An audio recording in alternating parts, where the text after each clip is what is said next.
Portanto, respondemos 4 questões. Vamos à última questão de Direito Internacional Público, tá certo? Para a gente fechar esse bloco comigo no quadro. Olha só. A embaixada de um Estado estrangeiro localizado no Brasil contratou um empregado brasileiro para os serviços gerais. No final do ano, não pagou o 13º salário por entender que, em seu país, este não era devido. O empregado, insatisfeito, recorreu à Justiça do Trabalho. A ação foi julgada procedente, mas a embaixada não cumpriu a sentença. Por isso, o reclamante solicitou a penhora de um carro da embaixada. Com base no relatado acima, o juiz de trabalho decidiu. Bem, eu vou separar algumas questões aqui. Primeiro, isso parece uma típica questão de direito internacional privado, mas eu resolvi colocá-la aqui sob a égide de relações diplomáticas. Isso tem uma razão, tá? É um caso que corre na Justiça do Trabalho e a discussão é alguém que trabalhava para a embaixada como serviços gerais, não recebeu seu 13º, tá? E a Justiça do Trabalho, depois de dar ganho de causa, ou seja, depois da fase de conhecimento, resolveu fazer o quê? Penhorar um carro da embaixada, tá? Por solicitação do reclamante. Letra A. O juiz de trabalho pode decidir deferir a penhora, pois a Constituição atribui competência à justiça brasileira para ações de execução contra estados estrangeiros. Letra B. Indeferir a penhora, pois o estado estrangeiro, no que diz respeito à execução, possui imunidade e seus bens são invioláveis. Letra C. Extinguir o feito sem julgamento de mérito por entender que o estado estrangeiro tem imunidade de jurisdição. E letra D. Deferir a penhora, pois o Estado estrangeiro não goza de nenhuma imunidade quando se tratar de ações trabalhistas. Bem, eu botei aqui para vocês um quadro, uma explicaçãozinha breve, para que a gente consiga responder essa questão. Imunidades diplomáticas e consulares e execução de julgados. Separemos duas partes. Primeiro, existe imunidade diplomática, diga-se, da embaixada ou do consulado, melhor dizendo, da missão diplomática ou da missão consular, tá certo? Repartição consular. Bem, para o conhecimento, vamos começar dizendo o seguinte: há imunidade para atos de império, mas não há imunidade para atos de gestão. Em que a gente separa? Como é que a gente pode dividir isso? Volta aqui comigo. Olha só.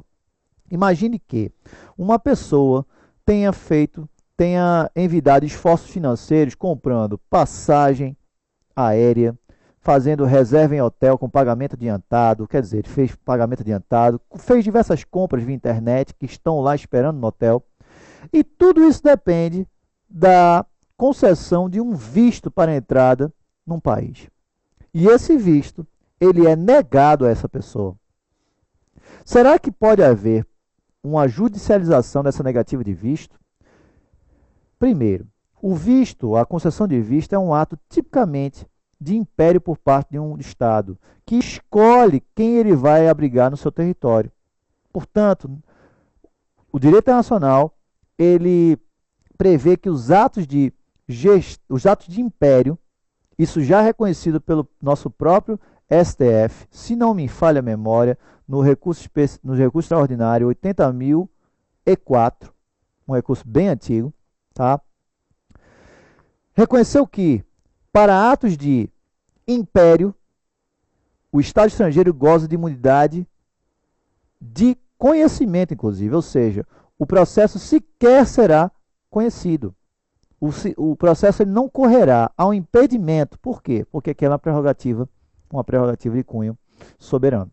Por outro lado, para atos de gestão, que é o que menciona a própria questão, ou seja, uma contratação de particular prestando um serviço de trabalho, funciona como se fosse uma relação entre particulares. Ou seja, o que diz o nosso STF? que existe sim a possibilidade de julgar, de se verificar se existe direito por parte do requerente. Sim, então não há imunidade para o conhecimento. Ultrapassada a fase de conhecimento, chegamos à fase de execução. Mesmo reconhecido que alguém, um reclamante, possui direito trabalhista em relação a uma embaixada, poderá ele executar esse direito perante a nossa justiça trabalhista em face de um Estado soberano? Essa é a segunda parte. Voltemos ao quadro. Olha só.